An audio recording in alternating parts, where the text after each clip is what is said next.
mchezo mgumu, kwa sababu sasa hivi michezo yote kwenye ligi ni migumu, lakini naamini tumechagua uwanja huu, ni uwanja sahihi ambao tutakuja kuwapa furaha wana Babati na ili kupata pointi 3 kusogea juu zaidi. Hicho ndio kikubwa. Wachezaji tuliosafiri nao wote wako salama. Jana tumefanya mazoezi vizuri tu na leo asubuhi tumecheki afya zao, wako vizuri. Kwa hiyo nafikiri wako tayari kwa mchezo wa kesho. Kikubwa ni mashabiki wa Mbeya City, ni mashabiki wa mpira. Nafikiri watakuwepo kesho wengi tu kwa sababu wao huwa wanasafiri. Nafikiri kesho watakuwepo wakishirikiana mashabiki wa Mbeya City na mashabiki wa Manyara. Nafikiri kesho tutakuwa na mashabiki wengi zaidi. Kwa hiyo nafikiri hilo lisikutie shaka. Nishazungumzia hapa toka mwanzo. Sasa hivi kwenye ligi hakuna mchezo mwepesi. Sasa hivi michezo yote ni kama fainali, kwa sababu ligi inakwenda mwisho. Kwa hiyo kila mechi ni fainali. Kocha, ukiangalia kwa upande wa wapinzani wako wamekuwa na ubora wa wachezaji, lakini pia kutoka katika mashindano makubwa ya CAF ambayo mapa experience kubwa. Kwako wewe unazungumza nini na wachezaji unapoenda kwa approach aina hii ya mchezo?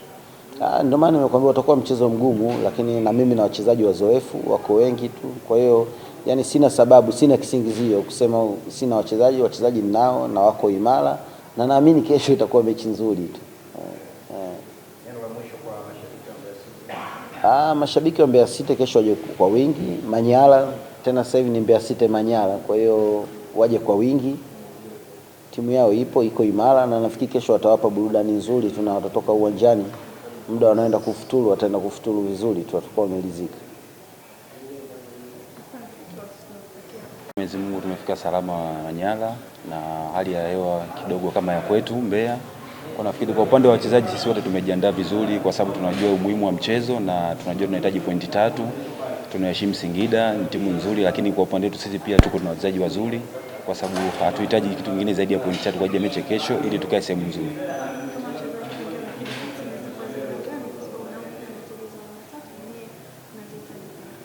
Mechi itakuwa ngumu, lakini kikubwa sisi tunaangalia upande wetu, nini tunataka katika mechi ya kesho na tunahitaji tuwe kwenye position gani. Kwa nafikiri kwa upande wao pia wasitarajie itakuwa mechi nyepesi. Kwa hiyo bado itakuwa ni mechi ngumu, lakini sisi kwetu tunachohitaji tu ni pointi 3.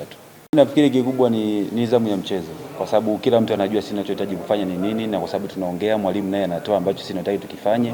Kwa nafikiri hakuna mtoto mdogo, wote tunaelewa, na wao pia wamecheza kwenye timu zingine, kwa hiyo wamekuja kwetu kuongeza nguvu. Kwa tunaelewa nini tunachohitaji kufanya kwa ajili ya kesho. Kwa upande wetu sisi tuna kazi ya kufanya, lazima tuwazuie ili wasitufunge. Kwa nafikiri pia na wenyewe pia watakuwa na kazi ya ziada, sio kwetu tu, lakini kwa upande wetu sisi tumefanyia kazi hilo swala. Kwa nafikiri kila kitu kitaenda vizuri.